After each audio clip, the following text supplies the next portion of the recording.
Bonjour et bienvenue dans l'émission Paroles de femmes. Nous sommes avec le pasteur Aïda de Rennes cette semaine. Bonjour pasteur Aïda. Bonjour mesdames. Bonjour pasteur Aïda. Bon, on est obligé de souligner le style quand même. C'est la semaine du style, je vous préviens. Parce que, il faut le dire, ça fait aussi partie de ton... je ne sais pas si ça fait vraiment partie de ton programme, oui. Mais tu fais du conseil à l'image pour aider les femmes pour aider les femmes, tout à fait. Je sais pas, dis-le toi-même, ça va sonner mieux, je pense. Oui, je fais aussi du conseil en images pour aider les femmes à apprendre à se valoriser, apprendre à s'apprécier, apprendre à s'habiller en fonction de sa morphologie. C'est très important. Et tu fais ça dans le cadre de Femmes de Splendeur Oui. ou c'est... Oui, ok, d'accord. Dans le cadre de la formation Femmes de Splendeur, je fais du coaching en fait en conseil en images aussi. Et comment on peut trouver toutes les informations pour Femmes de Splendeur? Sur la page Facebook, on a une page Facebook qui s'appelle Femmes de Splendeur. Et on peut s'inscrire donc pour des sessions. On peut s'inscrire. D'accord. On choisit le pack qu'on veut et on s'inscrit. Ah, ok, d'accord. Vous voulez venir faire du conseil en images avec moi? En tout cas, de ce que je vois, tu as beaucoup de retours de femmes qui sont bénies, qui sont encouragées, transformées parce que vous vivez des choses très fortes lors de ces sessions. Souvent, en fait, on a des femmes qui arrivent et qui sont complètement brisées émotionnellement. Souvent, ce sont des femmes qui ont été rejetées, qui ont entendu beaucoup de paroles négatives, le mépris. Et en fait, elles arrivent, on fait 3 mois de formation. Et elles ressortent de là, on a énormément de témoignages. Il y a des personnes qui ressortent de là en disant Dieu a donné un sens à ma vie. Elles ont envie de bâtir leur projet. Elles se disent en fait tout est possible en fait. Et c'est juste formidable, limite émouvant. Donc on peut retrouver toutes les informations sur la page Facebook Femmes de Splendeur. Voilà. Et on peut s'inscrire au pack de notre choix pour des formations de 3 mois. Ça varie en fait? De 3 mois, parfois ça peut être des formations, juste une séance coaching. La personne prend 1 heure de coaching, elle s'inscrit, elle prend le thème qu'elle veut et puis selon mon emploi du temps qui est quand même chargé, on fait voilà. Ok, super. Et oui, hier, tu as reçu une parole, mais tu ne l'as pas dite. Mais j'ai envie de te dire, il n'est pas trop tard. Il n'est pas trop tard. Il n'est pas trop tard pour libérer ma parole. Comme ça, spontané en plus. Ok. Donc, si tu veux donner ta parole, vas-y. Je veux bien. Alors, quand tu m'as demandé de prier, pendant que j'étais en train de prier, en fait, je voyais dans mon esprit une femme. Et en fait, j'avais une vision d'une femme qui était sur son lit à genoux dans une position de prière. Et elle était en train de pleurer, en fait. Elle était en train de pleurer parce qu'elle se sentait, en fait, acculée par le cendre de l'humiliation, les cendres du mépris. Et en fait, je la voyais vraiment en train de pleurer. Et j'ai entendu, en fait, dans mon esprit, en fait, encore un peu de temps. Et en fait, je pouvais entendre, en fait, le Seigneur vraiment me dire, je viens te secourir. Alors, j'aimerais dire, en fait, à cette femme-là qui se demande en ce moment même, en fait, mais jusqu'à quand? Jusqu'à quand, en fait, cette période de ma vie va durer? Jusqu'à quand on va continuer de me regarder avec ce que j'ai fait autrefois? Que le Seigneur vient à ton secours, en fait. Je l'ai littéralement entendu et j'avais envie de le dire à une femme qui nous écoute, à cette femme précisément. Après, c'est possible qu'il y en ait plusieurs autres qui se retrouvent dans ce cas-là, mais j'entendais vraiment la parole, en fait, je viens à ton secours, je viens à ton secours, je suis là. Et vraiment, sèche tes larmes parce que le Seigneur dit dans sa parole qu'il n'est pas trop tard, en fait. Il n'est pas trop tard. Le Seigneur dit vraiment qu'il est celui qui vient agir et il dit ceux qui comptent sur l'Éternel renouvellent leurs forces. Alors, vois tes forces être renouvelées au nom de Jésus. Wow. Ah, mais bon, tu vois, il était vraiment pas trop tard. C'était super et je crois qu'une femme a été touchée, qu'une femme reçoit cette parole avec foi et qu'elle te relève. Et aujourd'hui, on va continuer notre série. On va parler des défis de la jeune épouse. De la jeune... Oui, c'est ça, attends. Oui. Du serviteur de Dieu. Oui. Alors, encore une fois, j'aimerais vous dire que même si vous n'êtes pas marié à un serviteur de Dieu, peut-être que ça va vous arriver. Et de 2, si vous êtes aussi impliqué dans un département, dans un service, on va donner beaucoup de conseils, on va voir beaucoup de points qui sont bibliques et qui nous servent à nous toutes servantes, nous toutes qui voulons servir le Seigneur, tout simplement. Yes. Et on parle aussi du fait d'être une épouse de serviteur de Dieu parce que c'est un peu ton témoignage et ta vie. Voilà. Et quand même, Pasteur Elvis n'est pas avec nous aujourd'hui, mais on veut pas l'oublier. Donc voilà, donc pour replacer les choses dans leur contexte, tu t'es mariée et à 25 ans, tu es devenu pasteur aux côtés de ton mari de l'église ACER à Rennes, une église qui à l'époque avait 300 membres. Donc tu as été vraiment propulsée et ça a été un entrée dans le ministère à un jeune âge quand même. Et comme tu nous l'as dit hier, toi tu es arrivée à l'église à 17 ans. Oui. Et il s'est passé quelques petites choses entre 17 et 25 ans et les gens t'ont vu grandir dans l'église. Donc du coup, la transition n'a pas forcément été évidente. Oui. Tu es le bébé dans l'église et puis d'un seul coup, tu deviens la maman de l'église. Donc comment est-ce que tu as vécu ça? Et voilà, comment est-ce que tu as vécu ça? Raconte-nous tout. Mon témoignage, du coup. Oui, donc effectivement, je suis arrivée à l'église dans un contexte où j'étais jeune. Donc je suis venue avec mes faiblesses, mes manquements. J'ai fait pas mal d'erreurs. Et dans mon livre, Il n'est pas trop tard, je raconte ce témoignage. En fait, lorsque je suis arrivée à l'église, j'étais dans une relation en fait qui a duré à peu près 6 ans, où tout le monde autour de moi en fait avait misé le mariage. Beaucoup de personnes pensaient en fait que j'allais finir ma vie dans cette relation-là. Et en fait, elle s'est terminée en humiliation profonde. En fait, on s'est pas mariés. Mais il y a eu beaucoup de choses, voilà. Je vous laisse lire le livre pour en tout cas, découvrir. La rupture a été publique. Elle a été publique, voilà. La rupture a été publique. Donc, j'ai vu, en fait, des personnes qui étaient très proches de moi me rejeter complètement.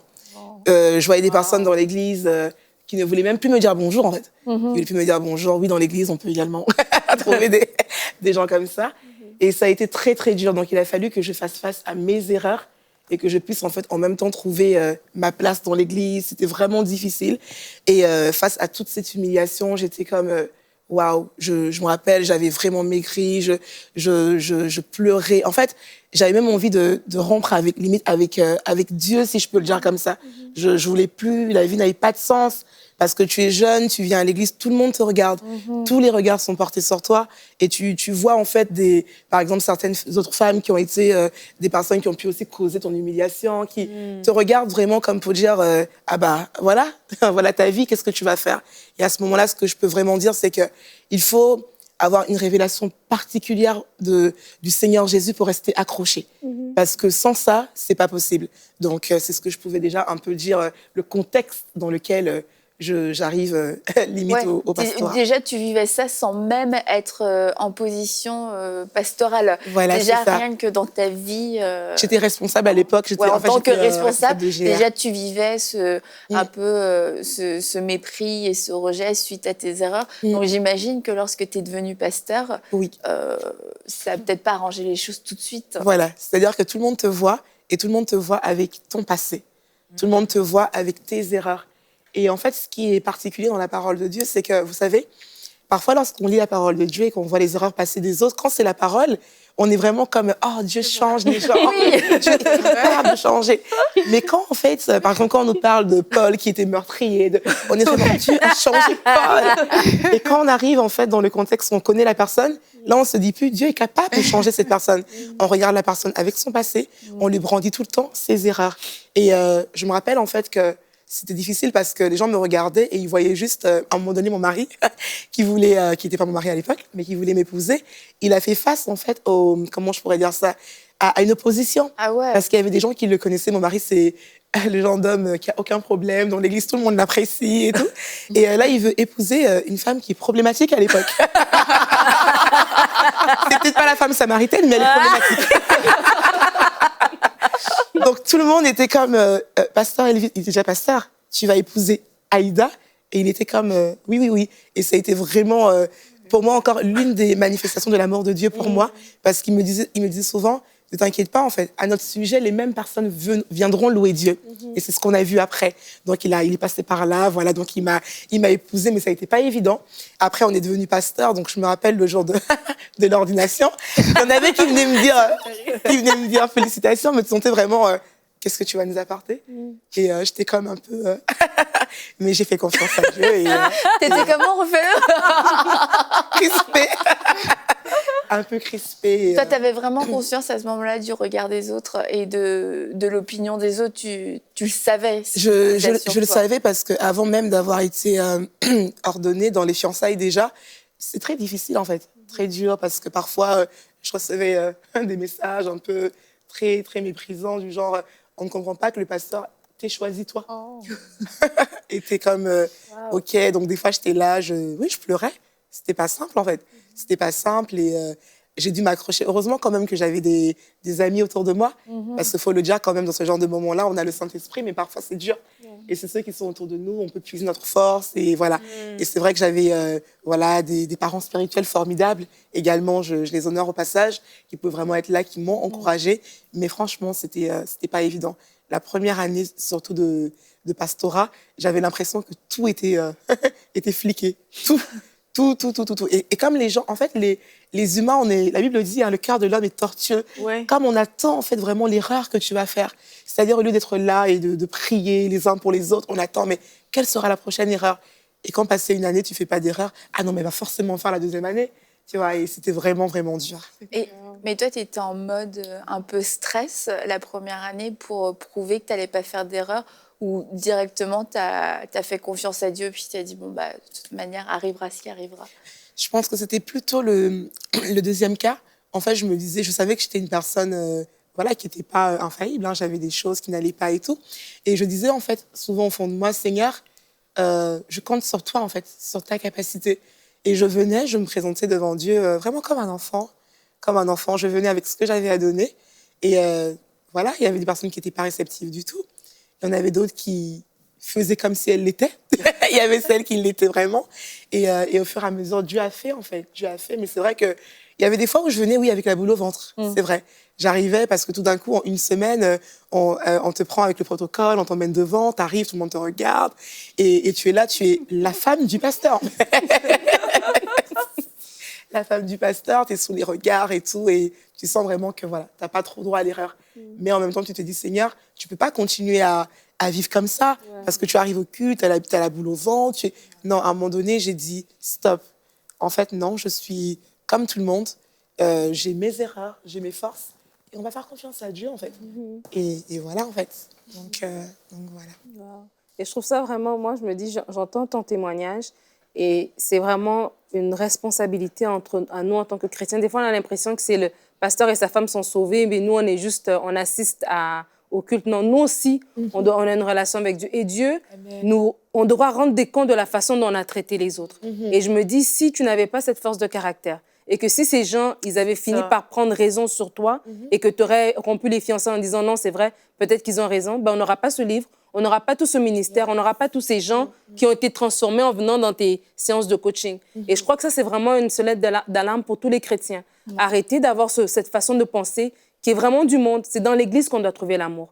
Et c'est pas normal qu'on a ce regard, ce jugement sur les gens qui sont en autorité sur nous, au lieu de les bénir pour que Dieu les transforme, que Dieu les amène plus loin, on les juge. Et je me dis, ton parcours à toi, tu aurais pu avoir un parcours sans tâche, gloire à Dieu, mais ce parcours-là fait que quand tu es une autre jeune fille qui vit des choses dans son couple, tu sais la conseiller, elle ne se sent pas jugée, tu sais aller vers elle parce que tu as eu un certain profil ou un certain marche, une expérience. Et donc, c'est vraiment important, je crois qu'en tant que chrétien, on regarde et d'être interpellé de la façon dont on traite les autres qui sont tombés ou qui sont passés par des temps difficiles. Tout le monde, ça nous arrive. Des fois, il y en a d'autres qui chutent devant tout le monde, mais nous chutons tous d'une façon, d'une façon ou d'une autre. Et ça, vraiment, il faut être mature et vraiment arriver à ce point où est-ce qu'on sait aimer, on sait relever, on sait aller tenir quelqu'un qui est tombé pour lui dire, écoute, je vais te couvrir un peu comme les fils de Noé, je vais te couvrir au lieu d'exposer.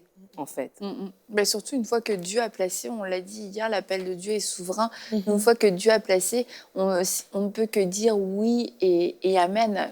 C'est pas comme si Dieu n'était pas au courant de ce que tu avais fait, de ce qui s'était passé, de tout l'historique. Tu sais, quelquefois, il y a des gens, tu te dis, bah, ils sont pas au courant, tu sais, ils ont fait confiance. Mais là, il est question de Dieu, Dieu qui connaît toutes choses.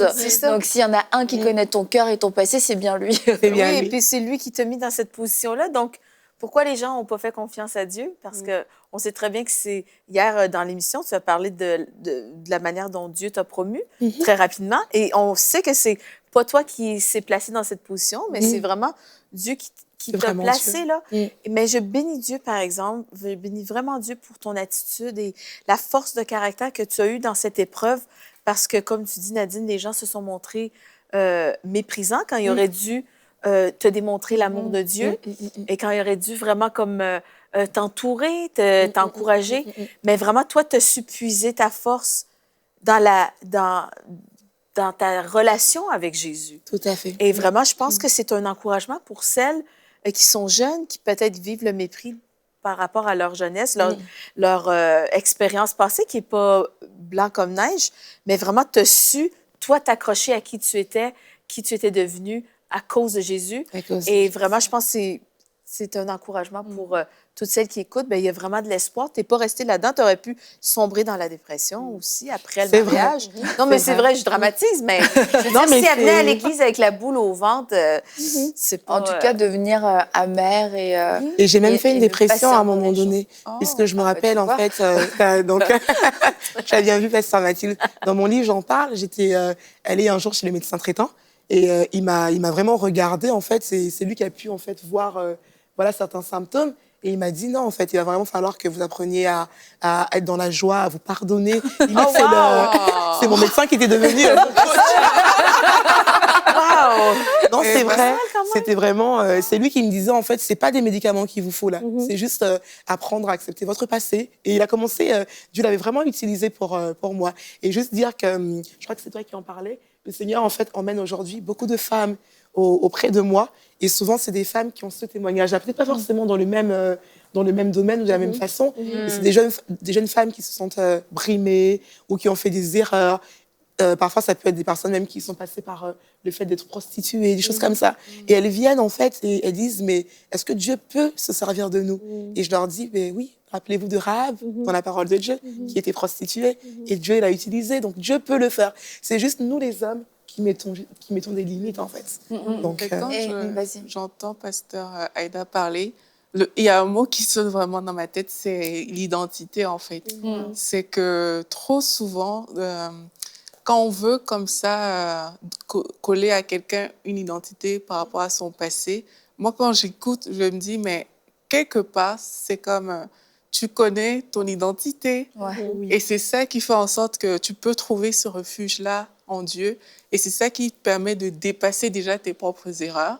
Et c'est aussi ça qui permet même d'affronter les autres et la situation. Et par rapport aux jeunes serviteurs, par exemple, là, c'est comme la question d'identité, pour moi, elle est cruciale parce que quand tu connais, nous tous, on a des responsabilités rattachées à notre identité. Il y a une responsabilité en tant qu'épouse de serviteur. Et malgré tout ce qu'on a fait, cette identité-là est quelque chose qui doit apparaître, en fait, à un moment ou à un autre. Il faut qu'elle apparaisse et il faut qu'on ait le regard assez fixé sur ça pour dépasser, en fait, les autres étiquettes qu'on va vouloir venir coller, qui ne rattachent pas à ça, en fait. Et dans la vie, on a plusieurs identités. Ben, la première, on est enfant de Dieu. Et par rapport à ça aussi, il y a une identité qui est rattachée. Mais ça concerne tout le monde. Ça ne concerne pas juste la femme de pasteur dans ce cas-là. Et moi, je trouve vraiment que Pasteur Aïda, quelque part, tu as vraiment compris qui tu es en Christ pour pouvoir... C'est important pour rebondir. Au-dessus de ça. Mais dans le cas d'être femme de pasteur, c'est que tu reconnais ton identité. Mais vu que tu veux servir les autres et que tu veux aimer les autres, si les autres ne reconnaissent pas ton identité, c'est problématique. Ça, c'est vrai, c'est un bon point quand même. Non, mais par contre, les gens ne pourront jamais vraiment le reconnaître. Et si nous-mêmes, on ne l'a pas reconnu, si toi, tu t'avais fui ton identité, et si tu n'étais pas resté fermement accroché au Seigneur, c'est sûr que comment les gens peuvent te faire confiance alors que toi, tu serais complètement chancelante. Un jour, oui, un jour, je suis là, un jour, je ne suis pas là. Un jour, je t'aide, le lendemain, je t'insulte parce que moi-même, je suis à fond dans mes émotions. C'est embêtant. Mais là, le fait que toi, tu as accepté ton identité, c'était un parcours aussi avec toi, avec le Seigneur, mais pour que les autres aussi t'acceptent en tant que leur pasteur. Il y a eu tout un cheminement parce que, comme on l'a dit, hier, tu étais la sœur Aïda et aujourd'hui, tu es devenue pasteur Aïda. Hier, c'est toi qui faisais le protocole pour accompagner des pasteurs. Et là, c'est toi qu'on accompagne. Bon, bref, c'est différentes choses qui changent, mais au-delà du protocole, on comprend que c'est vraiment une autorité spirituelle, une autorité spirituelle nouvelle qui est venue sur toi. Mais est-ce que les gens ont eu du mal à te reconnaître aussi, au-delà de la jalousie ou des commérages? Est-ce que les gens ont eu du mal à te reconnaître comme leur pasteur et à aller te voir comme ils allaient voir peut-être ton mari pour te demander un conseil, pour un rendez-vous. Ben, c'est vrai que j'aime beaucoup le point que tu viens d'aborder parce que effectivement tout est un peu lié, hein. Quand déjà à la base on te voit dans des erreurs et tout, on aura du mal à apprendre en fait à dire oui, c'est vraiment mon pasteur. Je vais quand même faire une parenthèse en disant qu'il y a des personnes que Dieu met quand même autour de nous, heureusement, qui croient en nous, et j'ai vraiment eu des personnes qui étaient là pour croire, pour vraiment se positionner, pour dire non, tu es une mère spirituelle pour nous. Mais c'est vrai qu'il faut dire que la femme du pasteur n'a pas toujours la cote, hein, contrairement à ce qu'on croit. Donc, par moments, c'était très difficile. J'avais des trucs, enfin, des choses du genre, je veux prendre un rendez-vous avec le pasteur Elvis et il n'est pas disponible. Et c'est moi qui peux prendre le rendez-vous. Et je dis, voilà, je peux te recevoir. Et la personne vient comme, elle te dit carrément, ah non, non, le pasteur arrive à quelle heure? Je suis prête à attendre, même s'il faut attendre 4 heures, mais je veux voir ton mari. Je veux voir ton mari. Et bon, t'es comme, OK. Mais c'est vrai que c'est des choses comme ça. Parfois, il y a les rendez-vous, même à la fin du culte, pour un truc tout simple, en fait. Hein. Un truc où tu pourrais répondre en 2 minutes. Les gens veulent vraiment voir ton mari. Et c'est comme ça, en fait, tu dois composer avec ça. Et tu comprends que bah, tu auras plus d'efforts à fournir pour quand même, en fait, je sais pas comment je pourrais dire ça, mais gagner leur considération. Donc, c'est vrai qu'après, bon, c'est un piège, faut pas tomber dans l'autre côté, mais il y a quand même des efforts, etc., qu'on doit fournir. Donc, oui, ils n'ont pas accepté, maintenir dans l'amour, arrive. Ça, c'est vrai qu'il faut se maintenir dans l'amour, quoi qu'il arrive, parce que à combien de reprises mon cœur n'a pas été touché? À combien de reprises je suis pas allée voir mes parents spirituels en pleurs, voilà, mais je comprends pas. Et des fois, les gens sont très médisants dans leurs paroles. Ils peuvent te dire des choses. On pense que comme on est à l'église, tout le monde est, voilà, qu'aucune parole négative ne sort de vos bouches. Et parfois, en fait, il y a des gens qui sont pas forcément comme ça parce qu'on vient avec tous nos bagages et voilà. Et c'est vrai que parfois, j'ai eu des paroles qui étaient un peu dures. On va dire, il y a tout ce qui concerne aussi le manque d'expérience. Hein. Ouais. Donc, on vient et... Donc là, on vient avec des conseils. Tout le monde pense qu'ils peuvent te donner des conseils. La femme du pasteur a besoin des conseils. Non pas qu'on n'a pas le droit. En fait, je veux vraiment interpeller parce qu'il ne faudrait pas penser qu'on n'a pas le droit de donner des conseils à notre pasteur, ou pas du tout. Et surtout, voilà, moi, je suis plutôt ouverte. Voilà. Mais c'est vrai que parfois, il y a des personnes qui viennent avec la mauvaise façon. Ils ne comprennent pas qu'ils sont en train de parler quand même à une personne qui est une autorité spirituelle. Et quand on s'approche d'une autorité... Et même à un humain, en fait, quelquefois, tout simplement. Tout simplement. Et dans le monde, c'est comme si on comprend mieux ces choses-là. Mais dans l'Église, tout a un peu... Voilà. Donc, tout le monde a un avis à donner. Tout le monde veut te donner un conseil. Et on oublie parfois que toi aussi, tu as le droit d'avoir le conseil du Saint-Esprit. Voilà. Donc, quand tu dis... non, je pense pas comme ça. Ah ben non, tu es orgueilleuse. Non, je suis pas orgueilleuse. Enfin, tu vois. Donc, c'est vrai qu'il y a... C'est pas évident. Il y a tout ce parcours-là. Mais ça, on a encore plus de conseils lorsqu'on est jeune. Parce qu'on va vraiment dire, elle a besoin de conseils. Elle a besoin de conseils. C'est comme je suis en train de l'aider. Et du coup, quel conseil tu donnerais à des personnes qui sont dans l'église et qui veulent aider notamment la femme de leur pasteur, surtout si elle est jeune? Comment on peut l'aider? Comment on peut faire un conseil? Est-ce qu'on doit toujours faire des conseils? Moi, je pense qu'on peut donner des conseils, mais comment je pourrais dire, le canevas ou la limite pour moi, c'est vraiment être en fait dans l'amour. Parce que quand tu viens, je pense qu'aucun de nous n'est insensible à l'amour. Quand tu viens en fait dans la limite de l'amour agapé et que tu apportes vraiment un conseil avec la manière, quand tu es dans l'amour, tu as la manière de faire. La personne reçoit la chose et elle la reçoit positivement. Je pense aussi qu'il y a des moments donnés où il vaut mieux se taire. Parce que souvent, je dis que dans la vie, on ne parle pas de tout et on ne parle pas pour tout. Donc, je pense que parfois, il faut juste se taire, prendre le temps de prier. Parce qu'il y a des choses, en fait, tu peux prier pour ça. Et pendant que tu es en train de prier, Dieu te dit parfois, je vais le faire, je vais agir. Donc, je pense qu'il faut être sensible à l'Esprit de Dieu. Il faut discerner pour savoir quand est-ce que je parle et quand est-ce que je me tais. Mais si je le fais, que je le fasse encadré vraiment par l'amour agapé. Voilà. Donc, c'est vraiment... Les conseils, je pense, c'est tout dans l'esprit dans lequel les gens le font. Voilà. Avec l'amour, mais des fois, on sent le ton, on sent le mépris, on sent l'orgueil. Et ça, je pense que, évidemment, c'est pas bien reçu. Oui. Mais si on le fait dans l'amour, dans le but vraiment d'aider, d'élever, pas dans le but de t'écraser et d'espérer que tu fasses une erreur, parce qu'à ce moment-là, ils auraient eu raison de dire que tu n'étais pas à ta place. Et bien, ça, c'est ben ça, c'est pas l'Esprit de Dieu, c'est pas l'amour de Jésus. L'amour. Mais si on le fait dans l'amour, dans le but vraiment d'apporter un conseil pour améliorer ou parce que tu sens que tu as reçu quelque chose de spécial, ben, je pense que ça, c'est l'esprit dans lequel il faut le faire. Et j'ai envie vraiment de dire aussi, dans le cas où tu as vécu beaucoup de mépris, si des gens qui nous écoutent, qui ont vécu beaucoup de mépris, eh bien que c'est Dieu qui fait justice. Amen. Parce que ce que je vois chez toi, Pasteur Aïda, c'est vraiment beaucoup de sagesse. Parce que tu as développé une relation avec le Saint-Esprit. Et vraiment, à cause de cette relation-là, eh bien, il y a une sagesse et l'intelligence spirituelle qu'on sent qui émane de toi. Et peu importe l'âge que tu as, si tu as une relation avec l'Esprit de Dieu, eh bien, c'est ça, vraiment, ça te qualifie. Et je veux dire, ça va surpasser la sagesse du monde et même la sagesse des sages de l'Église ou des sages de ce monde. Donc, moi, j'ai envie de rajouter que je pense rapidement à Paul et Ananias. Que quand Ananias devait recevoir Paul, il devait aller vers Paul pour le guérir alors qu'il était encore aveugle. Il était craintif parce qu'il connaissait la réputation de Paul. Mais parce qu'il a parlé avec Dieu, Dieu l'a rassuré que c'était ça qu'il devait faire. Alors, des fois, des gens, oui, tu peux avoir vu quelqu'un, mettons dans le cas des gens de ton église, tu as vu quelqu'un faire des erreurs. Dans ton raisonnement, tu dis que non, cette personne, elle n'est pas qualifiée pour ça. Tu vois, je dois lui conseiller ceci parce qu'elle n'est pas à sa place. Mais quand tu ramènes ton raisonnement devant Dieu, et Dieu lui-même, il change ton raisonnement, tu vois, et là, maintenant, il te montre que non, regarde ce que j'ai mis en cette personne-là, c'est moi qui l'ai choisi. Et donc, c'est ça, des fois, de ne pas aller du côté humain. Et là, je parle aux membres qui peut-être voient un pasteur ou un responsable et qui trouve que cette personne n'est pas qualifiée. Ne regardez pas avec vos yeux humains. Allez vers Dieu de peur de faire des erreurs et de parler contre l'homme de Dieu ou la femme de Dieu et vous ramasser d'autres choses. Allez vers Dieu, que Dieu vous donne la sagesse, que Dieu vous donne les mots et que Dieu renouvelle votre intelligence. C'est Kenneth Hagin, il prêchait, il avait 20 ans, il était pasteur, il enseignait des couples, il était lui-même pas marié, mais c'était l'appel de Dieu qui était là. Et il parlait, il était ouin en fait pour faire ça.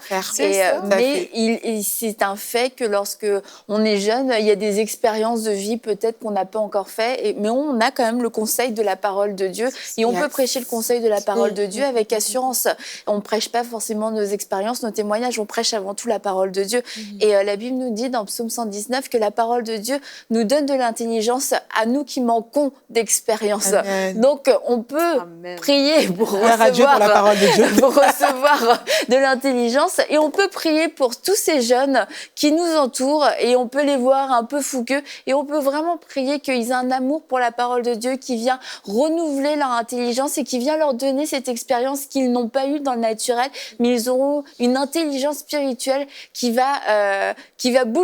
peut vous bouleverser peut-être papa, peut-être maman dans vos maisons, votre fils ou votre fille peut avoir une parole du Seigneur pour vous. Ouvrez-vous à cela, une parole de direction pour votre foyer, une parole de libération, une parole de surnaturel. Ouvrez-vous à cela. C'est le Seigneur qui parle à travers votre enfant aujourd'hui. Et sur ce, on se dit à demain pour une prochaine émission de Paroles de Femmes.